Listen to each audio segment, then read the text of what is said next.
Hi there, welcome along to the deep dive episode for the British Grand Prix. My name is Jishnu. I'm Henel. And I'm Max. And in today's deep dive episode, we'll be covering a few things more towards the technical side, such as how the different tyre compounds affect, especially since we had the inaugural sprint race, whereby the tyre strategy is actually a bit different.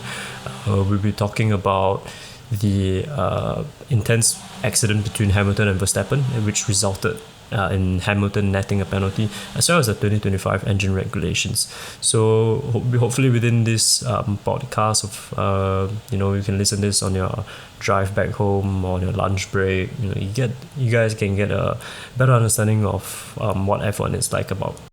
Yeah, and I think we should start right from the top with the sprint qualifying format that F1 tried out for this weekend.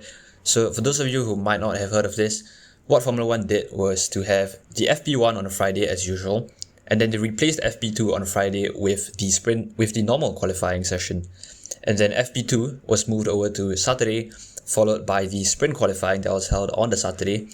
And then we of course had the usual Grand Prix race on the Sunday. And I think the sprint format was a bit more exciting than usual, and we've actually talked a lot about how different it was compared to the previous formats in our Talk of the Town episode for this week, so do listen to that. But for now, I think let's start with what happened right from the start of the sprint qualifying session. And I think you guys must have seen Max Verstappen's start for the sprint qualifying session, where his brakes were literally on fire going into the start. And I just want to talk about why the brakes were on fire essentially, and of course why these drivers tend to heat up their brakes before the start of a Grand Prix, because it would seem sort of counterintuitive, right? To actually overheat and heat up your brakes. Yeah, it would. It kind of doesn't make sense, but in reality, it's because they want to heat up the brakes to warm it up. That's firstly. Secondly, is also because by heating up the brakes, right, it increases the inner temperature of the tires, so it allows a more even increase in temperature throughout the whole entire tire, not just the outer layer. So because this could lead to blistering, right? As mentioned in our previous episode in France, what caused the blistering or marbling is in fact actually uneven heating of the tires itself. So initially you might think, oh my god, it's bad, like Verstappen's brakes on fire, but hey, actually that's, in hindsight, it's actually kind of good, because even the commentators, I think it was Martin Brundle, mentioned actually that could have benefited him, because the increased temperature increased his tire pressure, which allowed him to get a better start. Yeah. And I think that another point about how this brakes, or the higher brake temperatures increases the temperatures of the tires itself, is because of the dispersion of heat. These brake ducts are actually located in between, in the tire, the spokes of the tires. And in doing so, when the heat is being dispersed, it goes straight into the rubbers of the tires, in the inner part of the tire, which normally doesn't really heat up by, weaving and braking and accelerating. Yeah. And that's actually what allows the tires themselves to be heated quite evenly. Yeah. Yep. So there are actually two things in play over here. One is the brake temperatures that you want to get into the ideal range. Yeah. And then the tire temperature, which is of course a very sensitive range of tire temperatures. So you want to get it just right, so for both the brakes and the tires to be in their optimal working conditions right from the start of the race. And I think in Max's case, he actually kind of overdone it, but in hindsight, I guess it really helped him to get an excellent start, because the tires were in the optimal temperature to give him the most grip from the start. Yeah, he had an insane flying start from second to overtaking Hamilton before the first corner. Yeah. But his tire advantage didn't really last very long, because soon into the race we started seeing tire blistering, and not just for Max Verstappen, because the other drivers like Lewis Hamilton and people further behind in the grid were also experiencing these tire blistering. Max, do you want to talk a bit about it? Well, yeah, so remember on the previous episode in France, we mentioned tire blistering is when the tires get overheated too much to the point where the rubber gets too loosey-goosey and literally sticks to the tarmac and comes off. So yeah, it's literally blisters off the tires, huge chunks of it fall off. Primary reason I would say is because the track, it was summer in the UK and the weather was really hot, and the track was insanely hot, it was scorching. This resulted in the tires in temperature increasing too much and too fast, so that's why we had the issue of blistering on almost everyone. And you can see it on the broadcast, when you're looking on the driver onboards, you can see like this thin, dark black line appearing on the tires. Yeah. So that's where you see that the tires getting blistered. And I think for the case of the Silverstone Grand Prix, it was actually the front right tire that was getting blistered. Because on different tracks, depending on the corners and the angles and all that, the different tires get pushed to different limits. So in this case, it was the right tire. But it's more towards the inner side of the right tire, closer to the car, not towards the outer side.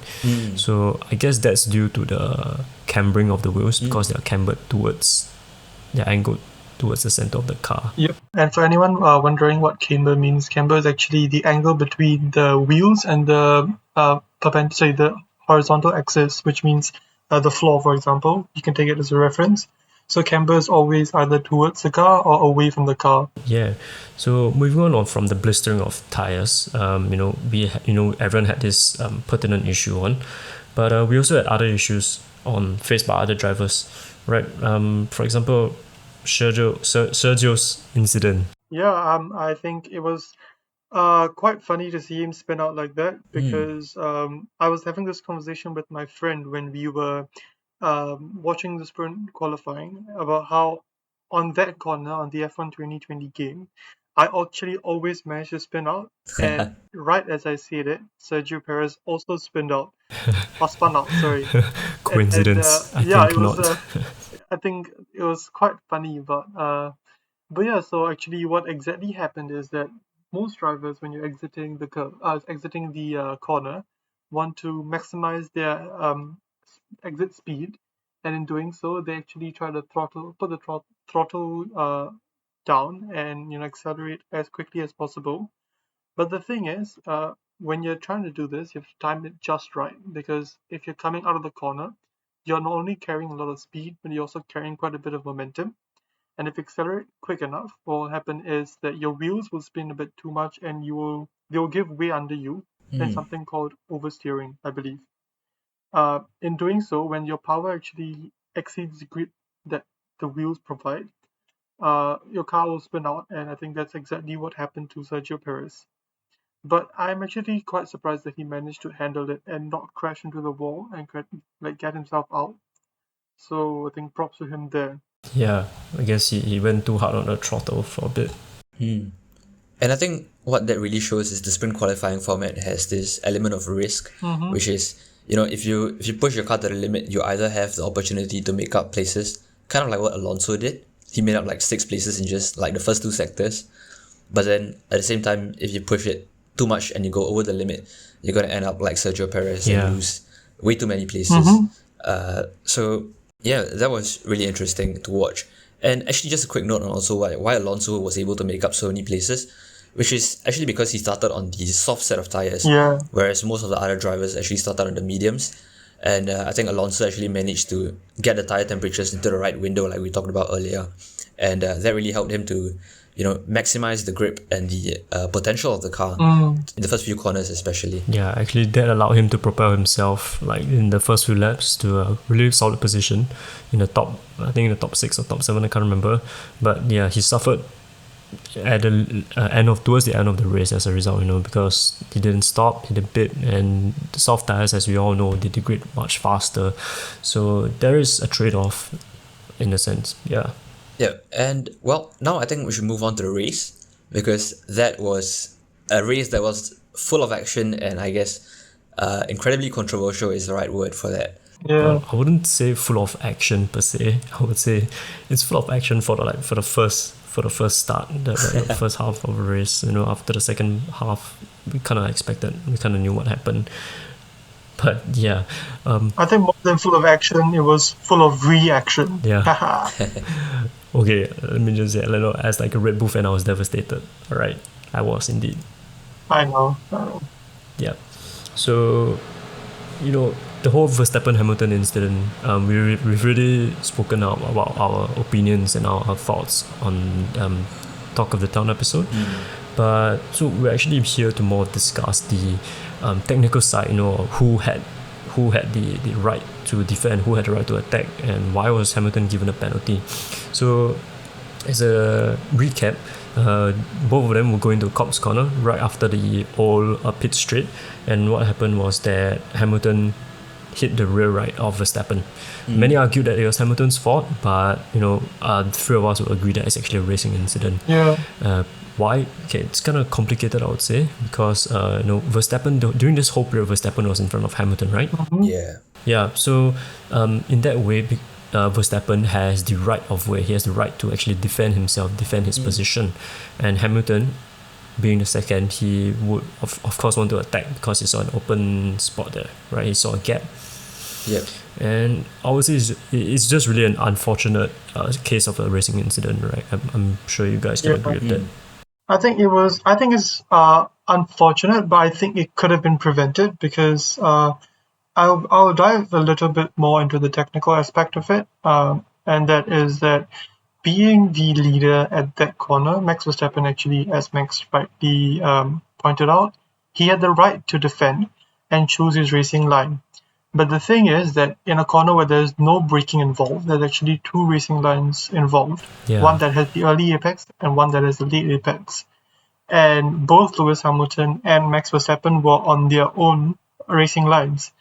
And in doing so, I think neither driver, being as aggressive as they are, wanted to back out of their racing lines and their attack. And I think that is what led to the incident in the first place. I do believe that if we were to put a blame, I think it would be 60-40 towards Lewis, because the racing line that he actually was on would almost always lead to catastrophe had he not pulled out earlier. But again, I don't think we can fully blame anyone because, you have literally less than a second to make these decisions. And when you are going at about 300 to 315 kilometers per hour, it does become a lot more difficult. On the television screen, it's as if they have a long time, but when you're in the position, you realize that it's a literal split second decision. So they didn't really have time to react at all. And they were going flat out. The corner was flat out, remember? Yeah, and I think one of the critical aspects that actually helped the stewards to make their decision was the fact that Lewis Hamilton was significantly away from the apex on his racing line, and that really made the stewards feel that the accident could be avoided if Lewis Hamilton had turned in at a sharper angle. And if you compare it to Max Verstappen's line, he did leave enough space between his car and the apex, so it just required Lewis Hamilton to turn at a much sharper angle than possibly his car could handle, honestly, I think. So that's why I guess there's a lot of controversy as to whose fault it is. But that's I guess what the stewards felt at that moment. Yeah, I do think that Lewis actually got very lucky to be meted out with just a 10-second penalty. Yeah. Because for a 7-time world champion and a man with as much experience as himself, he should have been a lot more understandable, and I think he should have had a lot more foresight in the sense that he should have seen what was coming. But then again, I can't fully blame him again because it was the first Grand Prix where all the fans were allowed to be back, and on top of that, it was Lewis Hamilton's home Grand Prix. So I think emotions were running really, really high, which was something I noticed even when they had the victory lap after the sprint qualifying. Hamilton was on the verge of tears, not only because he was beaten, but also because a lot of fans were there, and he was able to, I guess, celebrate his second place, or just celebrate the weekend in overall with the fans. So you could see that Hamilton was actually pumped up with emotions, and because of that, I think it's understandable why he couldn't make the most wise decision. Yep, that is really true indeed. And speaking of the win, at one point of time we actually saw not one, not two, but 4 drivers, in fact, contesting for the win. It was potentially between Hamilton, Leclerc, Bottas, and Norris. They were all really close, within a few seconds of each other. But ultimately, Leclerc got second, Bottas got third, and Norris, unfortunately lost out to the faster Mercedes car. Yeah, and just a bring out the incident on Leclerc, right? So many of times, people would think that the drivers get alone in the car and just drive by themselves. It's just one man and his car, which is actually not the case. The race engineers, or the heads of staff, heads of departments at the pit wall, they're actually constantly communicating with the drivers itself. Telling them manage your tires, telling them the time lapse, for instance, what settings, and helping them to resolve issues, which was exactly what we saw during the race itself when Leclerc had the issue of his engine cutting off at just random moments. So he complained, and really his engineers were really quick to rectify it on the spot. When he mentioned it, there you go. Right, go to this setting, default something, and you guys can really see the communication there. Yeah, so it's really just not the driver who's involved in these things. I mean, people all the way back to Maranello probably are involved in, the decision making and to help Charles Leclerc actually fix the issue on the spot.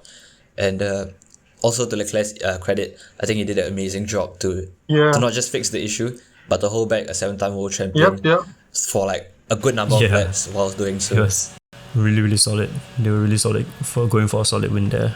But And another driver who actually did very, very well in holding back another driver, I think, was Jenny Rick. For the last, I think it was 17 laps, Sainz was actually on Danny Rick's tail, and he was within DRS zone for about 90% of the time. And I thought that Ricciardo was going to lose his position because the Ferrari was quite a bit quicker. At least Carlos Sainz's Ferrari was quicker than Daniel Ricciardo's McLaren. But surprisingly, I think it's just that's where his skill outshone Carlos Sainz's, because he was able to keep Sainz behind him the entire 17 laps, and it was a very commendable drive from him. And going back to Max's point about Lando Norris missing out on the podium, I was very, very sad. But I think the biggest reason why he did miss out on the podium, in my belief, was that 6 second pit stop that he had. Pit stop error. Yeah, it was a big curse, and I think he wasn't the only one who had a pit stop error, because Carlos Sainz had a 12-second pit stop, and Alonso also had a 6-second pit stop, or a 5.4-second pit stop. So it was a day to forget for many of the pit crew members. Even Red Bull were having, pit stops that were quite a bit slower than their regular pit stop timings, the sub 2 seconds or just 2.1 second pit stops. So what are your thoughts on that, guys? Oh yeah, for me it's quite a abnormal race, right, to see such slow pit stops from top tier teams. If Norris, Sainz and Alonso didn't have those errors, Norris could have gotten a podium, Sainz would have most likely overtaken Ricciardo, and Alonso would have gotten a better race result. Yeah. Indeed. But you know what, to wrap things up on the whole Silverstone Grand Prix weekend, I think one of the biggest takeaways from this weekend was, or rather the biggest storyline from this weekend was obviously the Hamilton-Verstappen incident and their rivalry.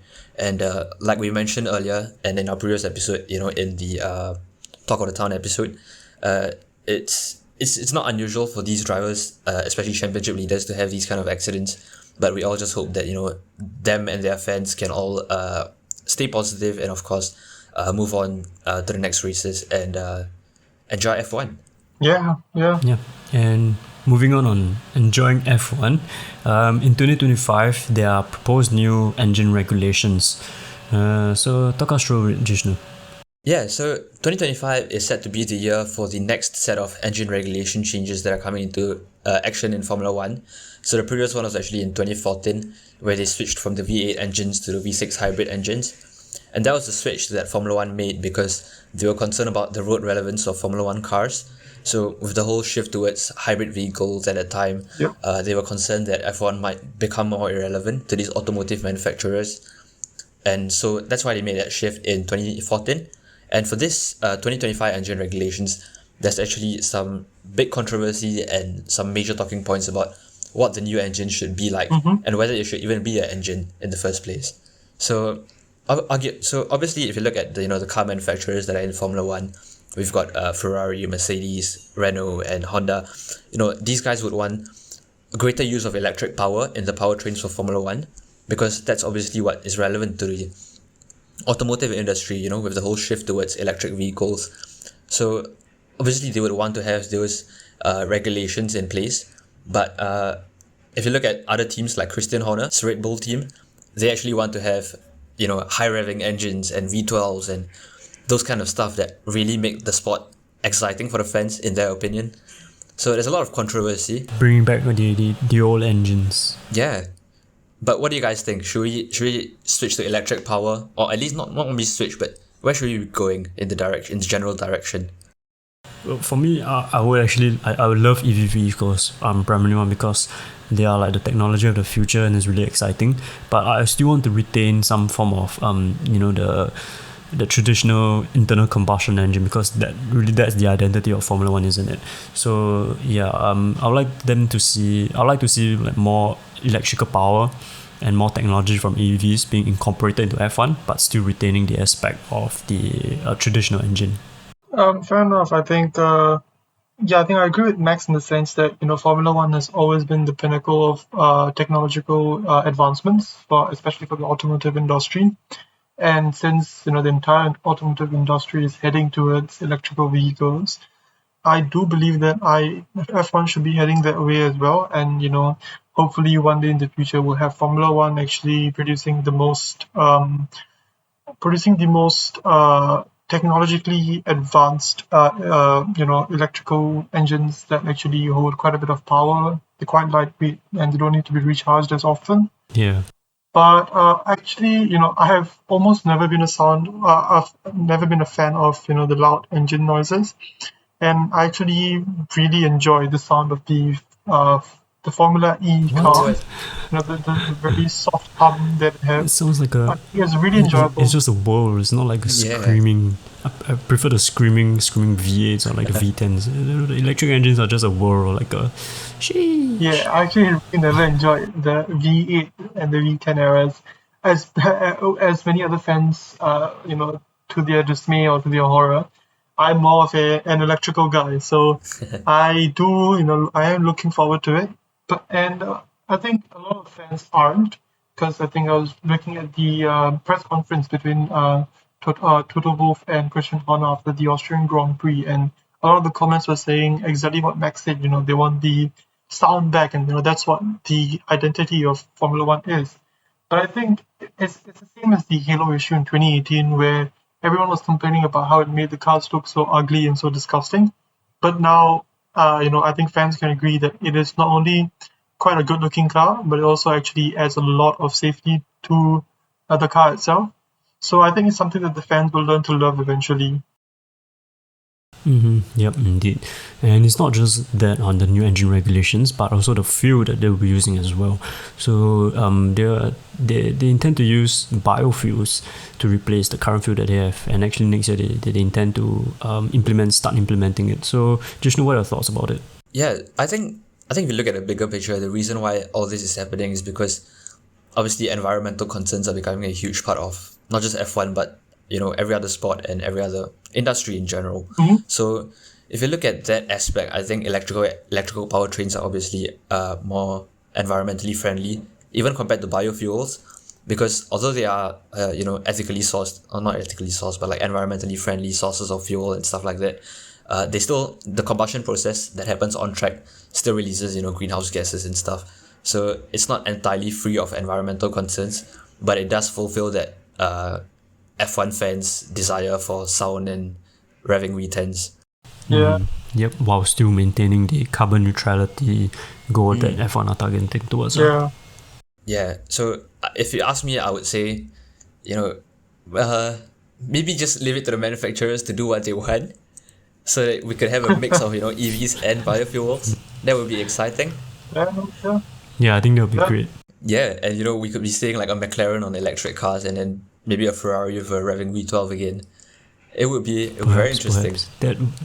That would be the future, I guess. A future that we all be looking forward to. The future that we hope to be a part of. Yeah, and also another point, just to wrap things up.